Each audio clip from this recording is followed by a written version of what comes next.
Hey, everybody, welcome to another episode of Murphy's Law. I have so much to go over, so much to do, and not a whole lot of time, so I want to dive right into it. With me today is Jenna Balk. Hey, Jenna! Hello! So, I just want to start with the first clip because I usually play the beginning and go, hey, do you remember that? But you asked for this one specifically, so today we're going over... Jack in London. It says, do you have a distinction between truth and belief, and that you have things that you know to be true and separately things that you believe to be true? So do you want to tell us your definition of truth and belief first, and we can go from there? All right. So do you remember that call? Yep. Yeah. So I got so lost. when you reached out to me, it sounded like, it was going to be this big mess, but I think overall you did great. Really? Yeah. Is- Um, but there are a lot of kind of foundational things that are built in that I think everybody could use some more work on. And so this is going to be split into two parts. We're doing part one this week, and I'd love to do part two next week if you're up for it. Mhm. Yeah? Okay. So to start off, let's dive into a little bit more here. I've got... Do you have a distinction between truth and belief? Yes. No, so if you want to talk about what I believe, that truth is something you can prove, and belief is something that it's a something that you can hold after you determine that something is true. Okay. That was on the fly. It was on the fly, and kind of since then, have you thought about it? What do you understand truth to be? Something that is valid regardless of belief. Got it. Okay. That is a good definition. The one that I use is the correspondence view of belief. So it's that which corresponds to reality.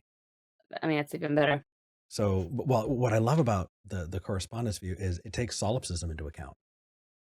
Because if, let's say, the chair over there is blue, you say it's true that that chair is blue. And somebody and somebody goes, well, and if solipsism, if you're just a brain in a vat, then that chair doesn't exist. But you can say, in this reality, right? In this Right. version of the matrix or whatever it is still true that that chair over there is blue. Yeah. So that's like a are this when it comes to these definitions, Mhm. right? Is this something that you sit down and you try to memorize the best way to word these things? Because somebody asks you on the fly and you're like, "Ugh, okay, do I have to rethink about, or should I go and memorize all of these different definitions?" Do you see what I'm asking? Oh, absolutely. There are a couple of things that I think are worth memorizing, and truth, knowledge, and belief is one of the are three of those things. And I kind of want to go over them today. I want to help Perfect. because our friend here who called in, as I was clipping, he just wanted to know all about truth. Truth, truth, truth, truth, truth, truth, truth, truth. In fact, I've got a couple of them right here. That's possible, but how do we know something is true if we don't experience it? I'm just trying to establish how we ground truth. Is it based on experience? What is it based on? So I think from an atheist perspective, truth to you would be only what you experience, rather than truth to a believer would be what they experience, and also through rational arguments have true beliefs. Okay. Let me bring us back here. Okay. So he brings up experience, and he brings up his own definition of truth. Mm-hmm. But let's start a little bit with truth. I at least want to share the way that I view it. Right. So think about a Venn diagram. Right. Okay. You have things that are true. Mm-hmm. Things that are true, you do not have to know about them. Right. Right. There are plenty of true statements that are said in universities that you and I aren't hearing. There are plenty of true statements about people who we're never going to meet, who are true. Those things are true nonetheless. It corresponds with reality. We don't have to know it. And then there's belief. Belief is what we accept to be true. And it is a Okay. totally different sphere Mm, because you can have false beliefs about everything. I could go real philosophical with this. Well, good. So I actually helped come up with a little thing here. And here's the little Venn diagram. And so where you have truth, that which corresponds to reality, and belief, what you accept to be true about the world, where those meet is knowledge.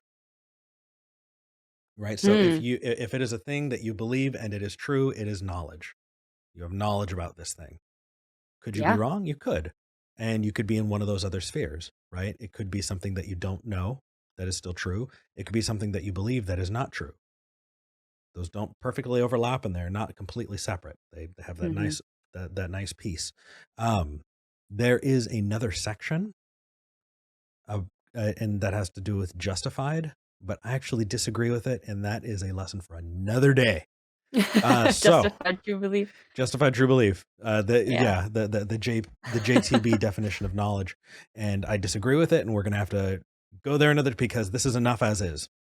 We're gonna have to also come back to this because it's interesting to think about how belief actually, in the long run, can affect truth. No, never mind. Just Nope. kidding. No, that's okay. There are some things about truth that people get mixed up, and that is talking about the subject and the subject itself. Harry Potter does not exist as a person, but exists as a concept. And Right. that is true that there are Harry Potter novels. It is not true that Harry Potter exists, right? That's where you get that fallacy, confusing the map for the place, the description for the thing itself, Mm-hmm. right? And so you have a couple of those places where it can just fall through. But now we have our current model, this truth, belief, knowledge, Venn diagram, right? Our caller has his own definition. And here is his definition. Truth is what I normally ascribe to what we experience, and belief is what I ascribe to something that we don't have any evidence for, but have rational arguments for believing them. How do you feel about that? Truth has to do with okay. There's a lot of things we don't experience. Right. But I can see where he would think that that's and he's saying experience in the earlier clips too. Experience, is it related to Mhm. experience? How is it related to experience? I'll tell you why he's saying that. Because he sees empiricism as the be all end all. You can't know something unless you investigate it. Empiricism? Mhm. I don't know. Let me put it this way. When somebody hears you or I say that you're going to withhold your belief until you evaluate the evidence, that means that you have, you know what? Let me just give two quick words. I don't have a graphic for it, and I'm going to go into it next week. But there's a priori and a posteriori, Whoa, big words. right? Okay.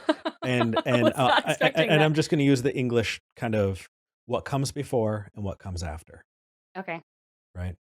And so if you were to look at knowledge, I would say that knowledge, using our little graphic, comes after. Because you have to have this idea about a thing before you can judge whether or not you think it's true, Right. right? So knowledge would be a posteriori. Mhm. It would only be a priori if, you're making the argument that you were born with some innate concept in your brain and you never saw it, you never investigated it. It's just there, it's baked in, right? Or it exists in the mind of God. But then there's the knowledge claim, and he's saying, hey, and we're going, hey, this information exists a posteriori. And he goes, okay, so truth exists a posteriori as well. It's not true unless you investigate it. No, it's just both. Yeah, truth doesn't really come into it because truth can exist a priori before We know about Right. it can exist entirely independent of us. Hmm. And in fact, he goes a little bit more into his definition. So before I get ahead of things, let me 1, 2, 3, 4, 5. Let me share this with you. Yeah, so there's Yeah. the one that's naturalistic, as in what is known to be true and what is believed to be true. Okay, and I'm just going to dive into this next. So he's saying there are two definitions of truth. Right. Yeah, and then we get this. You wanted to talk about the definitions between the distinctions between truth and belief, and you don't know the definition of truth?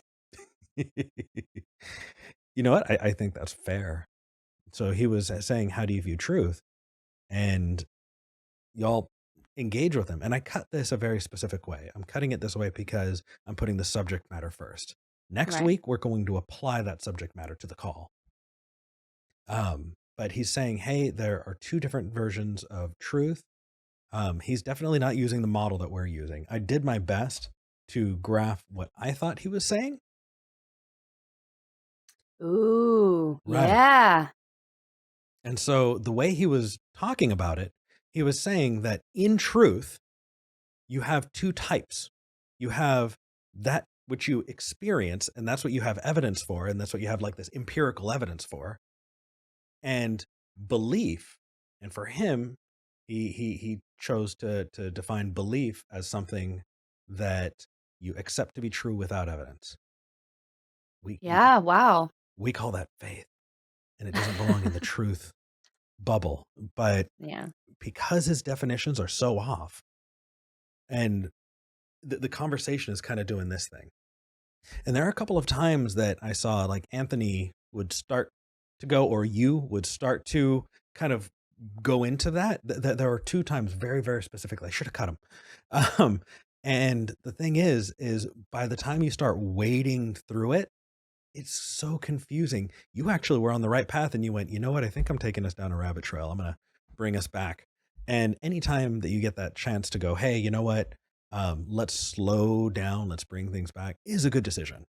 It is a good decision, especially because, now we're getting the chance to go over it and become those sharpshooters that people think we are already. No, we're studying. I know. We're I'm just studying. winging it here. Yeah, absolutely. But hopefully that kind of helped demonstrate the truth evidence piece of it. He did say a few more things, and I want to go back through here because I believe this was you. So would you regard experience as truth? Would you regard experience as truth? He kept diving back into that, and I'm gonna actually play that one more That's time. possible, but how do we know something is true if we don't experience it? I'm just trying to establish how we ground truth. Is it based on experience? What is it based on? So I think from an atheist perspective, truth to you would be only what you experience, whether rather than truth to a believer would be what they experience and also through rational arguments have true beliefs. Right. So he's saying you don't believe it's true because you don't experience it. So you think that you have to experience it for it to be true. Exactly. And we can say that about knowledge, or at least the way that I view knowledge, but I don't believe that about truth. I think. Well, how would you put experience on our diagram? Sure. So, that's where that whole a priori and a posteriori comes in. So we're going to plant experience in the middle of it. In the middle of the knowledge? In the middle of the before the experience and after the experience. So can you have knowledge before you experience it, right? Can you understand a concept without ever coming across it? No. You got to learn about that thing. Yeah. Right. So that would be that kind of a posteriori. Now there are going to be a lot of people in the comments who are going to be like, no, there's a priori, and there's a whole, I disagree. Anyway, now, and you're free to disagree. Sure. Now we'll keep knowledge in the middle of a priori, a posteriori, and we'll apply that to truth. Can something be true before you ever learn about it? Yes. Yes. Can it be true after you learn about it? Yes. Yes. And so that's where there's the distinction. That's where it's getting crossed. He's saying, oh no, you atheists have to have your sensory, you have to see it, taste it, touch it, feel it, experience it. And in fact, there are times when he says, well, how do you know that a doctor is a doctor if you didn't go to school with them? Those kinds of things. But here's the thing. Abstract concepts are things. We can talk about abstract concepts. Right. And because of that, it does not put abstract concepts in just this like special little bubble that we don't have access to. And so we lack the creativity to draw a picture of a place we've never been to. No, that's not it. We just view abstract concepts as something that exists in the world that we're in. Mm-hmm. Yeah, whatever's true has to be true, absent of me. Yeah, absent of my experience.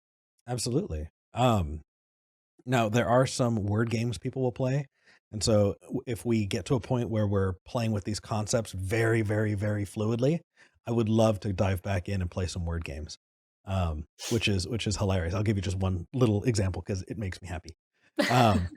So correspondence theory of truth, right? That which corresponds to reality. Mm-hmm. Okay.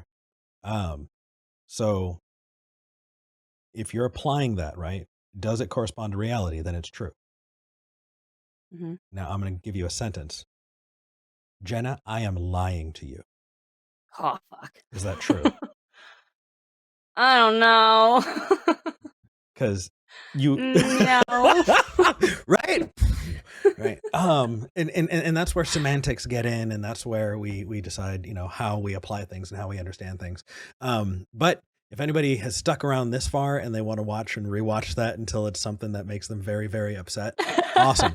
But the thing is this rabbit hole just goes as deep as you want it to go. For the purposes of this call, though, I think making that distinction, hey, you don't know something. Here's that Venn diagram again. You don't know it until you have formed a belief about it. That belief is what you accept to be true. Right? And when it overlaps with things that are actually true, that is knowledge. That happens afterward. That is not true of just truth in general. That makes so much more sense because he's thinking that we think that we have to, in order for us to believe something, we have to experience it. And that's just not true. We think that we have to experience it and it has to be verifiable outside ourselves. Is that kind of where we're missing each other?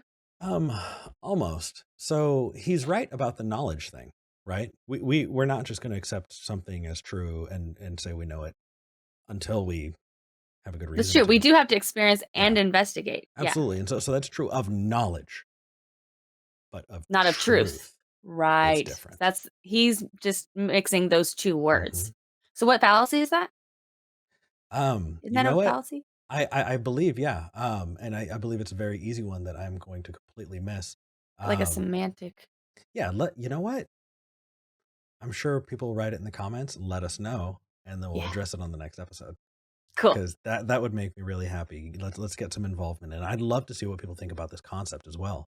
That said, you had a statement when he was saying, where is it based in? Right. I want to play that one more time because your response was great. Would you regard experience as truth? Would you regard experience as truth? And where do you base it? Where does it come from? How do you ground truth? And your response was great. It was. I don't know that it's necessarily based on anything. That's true. Yeah. So if you're just looking at what corresponds with reality by definition, what's it based on? Reality. Reality. That's the definition. Right? And my interpretation and my investigation. I mean, it's based on. Well, the knowledge part is your interpretation. Right. The truth of it, though, it just is what corresponds to reality. I mean, how are you gonna ground that? So if you want to ground, your assumptions about reality, fine. But if we're talking about how we understand truth and how we apply it to the world, that I think is going to take us far. It's so confusing. It's like when you ask somebody to explain how a toilet works, and it's like, oh, I know how. Oh wait, but do I really? Right? It's like once you really start thinking about it, you don't know. It's hard. I mean, it takes time and playing with that idea and going back over it and mulling it over. And you and I have a very, very rare opportunity to engage with this kind of high level thinking that people just don't get. But they can create it, and we're encouraging people to create it amongst themselves. Absolutely. So Absolutely. And we want to be exemplars of that. And one of those things that we're exemplifying, Jenna, when you called me up and you said, "Hey, Eric, I really didn't get this and I really want to study it," I think that is why you should be here, because you're not letting, hey, you know what? That makes me uncomfortable. I don't want to look at it. I don't want to talk about it. You're like, no, let's break this bad boy open. Let's figure out what's inside. yeah. There's gold in that mountain. I want to know. And from the day I met you, Jenna, I've just wanted to be along for the ride. Aw, So thank you. thank you. It's already the end of the episode. Yay! Well, that was fun. So I'm going to be adding on my thank you to patrons after this because I don't have the stuff up while we're recording. But Jenna, where can people reach you? How can they reach you? Who the heck are you if people don't know? I'm Jenna Belk, and you can find me at www.youtube.com/Jenna Belk. And find my brand new show, Atheistasis, where I'm trying to do things kind of like this, where we're having chats and being nice to each other. And if you want to donate, I have a Patreon. That's www.patreon.com/Jenna Belk. And if you want to talk, I have a Facebook. Add me on Facebook. And a Discord. Easy to find me as well. And Discord. I have a Discord server. And, I'm sorry. I'm new at all this. And you're a co-host of the Atheist Experience, which these clips were taken from. All of the things I already have in the notes for the show. So all the links will be provided below. Jenna, from the bottom of my heart, you know I love you. Love you too. Bye. All right. So that's the end of the most recent episode. I just want to say thank you so much for sticking around. I've got a ton of new patrons and it's amazing. And I'm just trying to figure out how to get it going. I have 2 new patrons to thank today. That is Queen City Blasphemer and Gary Day. Thank you so much. If you are a patron or you're considering becoming a patron, just remember that you can lock your patronage at whatever amount you want. So maybe you want to promote the first 2 or 3 episodes of the month, and after that, cut it. You can absolutely do that. You can specify how much you want to give each month and not a penny more. Please do that. I will be reaching out to you as well, just to make sure that that's the case. Also, it happened. I'm monetized. I'm so excited. So thank you so much for making this happen. Truly, I'm excited. I'm ready and raring and can't wait to see where we go with this show. And yeah, so thank you again. I'll see you next time.